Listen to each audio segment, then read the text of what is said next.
இயேசுவின் திரு இருதய பெருவிழா ஆரிக்கிலும் வென்ட்ரிக்கிலும். இன்று திருச்சபை பெரும் மகிழ்ச்சியோடு ஆண்டவர் இயேசு கிறிஸ்துவின் திரு இருதய பெருவிழாவை கொண்டாடுகின்றது. இந்த இயேசு கிறிஸ்துவின் திரு இருதயத்தை பார்ப்பதற்கு முன்பாக சாதாரண நம் உடலில் இருக்கக்கூடிய இதயத்தை பற்றி தெரிந்து கொள்வது மிகவும் அவசியம். இதயம் என்பது நம் உடலில் தோன்றக்கூடிய முதன்மையான தனி உறுப்பு என்பதை தெரிந்து கொள்ள வேண்டும். மனிதன் கருவில் உருவாகும் போது 15 அல்லது 20 நாட்களுக்குள் தோன்றக்கூடிய முதல் உறுப்பு இதயம். அப்போது துடிக்க ஆரம்பிக்கக்கூடிய இதயம் இறக்கும் வரை துடித்து கொண்டே இருக்கின்றது. இந்த இதயம் ஒரே ஒரு உறுப்பாக இருந்தாலும் கூட 2 வகையான அறைகளால் 4 அறைகளை கொண்டுள்ளது. 2 வகையான அப்படின்னு பார்க்கும் பொழுது மேலே இருக்கக்கூடிய அறைகள், கீழே இருக்கக்கூடிய அறைகள். மேலே இருக்கக்கூடிய அறைகளை ஆரிக்கிள்கள் என்று அழைக்கின்றோம். கீழே இருக்கக்கூடிய அறைகளை வென்ட்ரிக்கிள்கள் என்று அழைக்கின்றோம். இந்த மேலே இருக்கக்கூடிய அறைகளும் கூட 2ஆக பிரிக்கப்பட்டுள்ளது.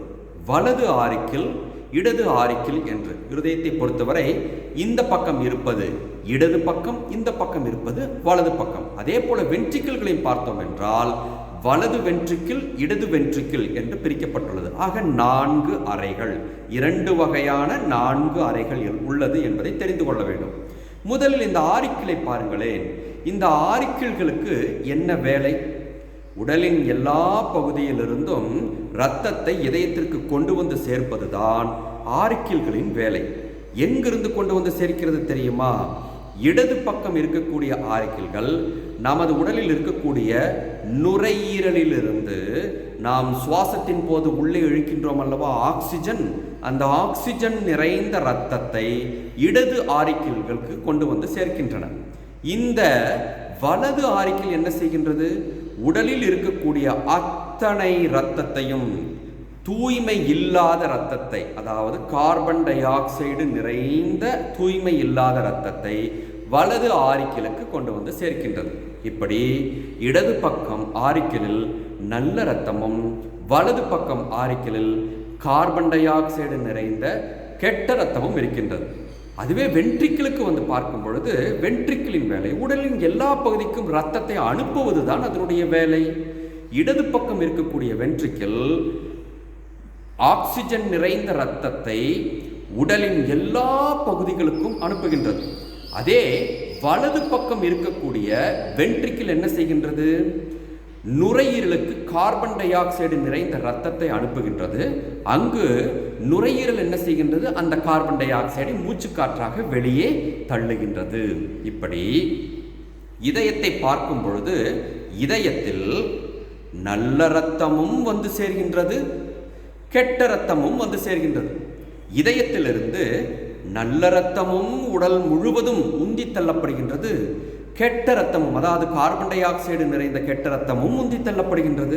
ஆக நல்லது கெட்டது ஆகிய இரண்டையுமே ஒரே உறுப்பாகி இதயம் ஏற்றுக்கொள்கின்றது. இதை அப்படியே மனதில் வைத்துக்கொண்டு இயேசுவின் திரு இருதயத்திற்கு செல்வோமே. இயேசுவின் திரு இருதயம் நல்லவர்களையும் ஏற்றுக்கொள்கின்றது, தீயவர்களையும் ஏற்றுக்கொள்கின்றது. நாமெல்லாம் நினைக்கலாம் இயேசுவின் பக்கம் அண்டி செல்வதற்கே ஒரு பெரிய துணிவு வேண்டும், புனித தன்மை வேண்டும் என்று நாம் நினைப்போம். அப்படி அல்ல. இயேசுவின் இதயம் நல்லவர்களையும் ஏற்றுக்கொள்கிறது, தீயவர்களையும் ஏற்றுக்கொள்கின்றது என்பதுதான் உண்மையான உண்மை. ஏனென்றால் இயேசுவே சொல்லியிருக்கின்றார், உங்கள் வானகத்தந்தை எவ்வளவு நல்லவராக இருக்கிறாரோ அதே போன்று நீங்களும் நல்லவர்களாக இருங்கள். ஏனென்றால் அவர் நல்லோர் மேலும் தீயோர் மேலும் ஒரே மழையை தான் பெய்ய செய்கின்றார் என்று சொல்லியிருக்கிறார் அல்லவா? அதே போன்றுதான் இயேசுவின் இதயமும் நல்லவர்களையும் ஏற்றுக்கொள்கின்றது, தீயவர்களையும் ஏற்றுக்கொள்கின்றது. நல்லவர்களை ஏற்றுக்கொண்டு அவர்களை இயேசுவின் திரு இருதயம் என்ன செய்கின்றது?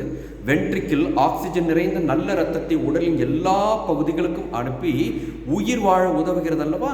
அதே போன்று இயேசுவின் இதயம் நல்லவர்களை ஏற்றுக்கொண்டு நல்லவர்களை அவர்களுக்கு ஒரு பணியை கொடுத்து, நீங்கள் உலகெங்கும் சென்று நற்செய்தி அறிவியுங்கள், எல்லோரையும் குணமாக்குங்கள், எல்லோரையும் இறையரசுக்கு கொண்டு வந்து சேருங்கள் என்று நல்லவர்களுக்கு கட்டளை கொடுத்து இயேசுவின் திரு இருதயம் அனுப்புகிறது, வெளியே அனுப்புகிறது.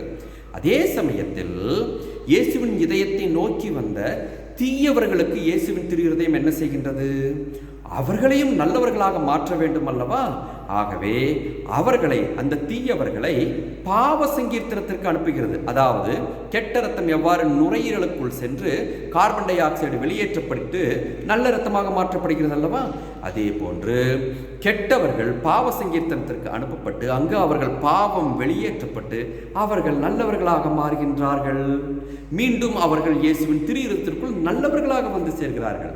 அன்பார்ந்தவர்களே, சாதாரண இதயம் நம் உடலில் நல்லதை எல்லா பகுதிகளுக்கும் அனுப்புகிறது, கெட்டதை நல்லதாக மாற்றியும் ஏற்றுக்கொள்கிறது. அப்படி இருக்கும் பொழுது இயேசுவின் திரு இருதயம் எப்பேற்பட்ட இதயம்!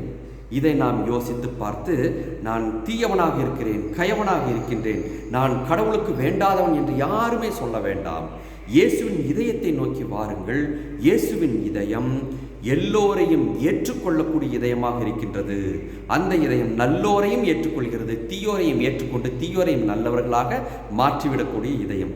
உணர்ந்து பார்த்து ஒவ்வொரு வெள்ளிக்கிழமையிலும் இயேசுவின் திரு இருதயத்தை நினைத்து பார்த்து நன்றி செலுத்தி, ஆண்டவரே, தீயவனாகிய என்னை ஏற்றுக்கொண்டு நல்லவனாக மாற்றும் என்று கேட்போம்.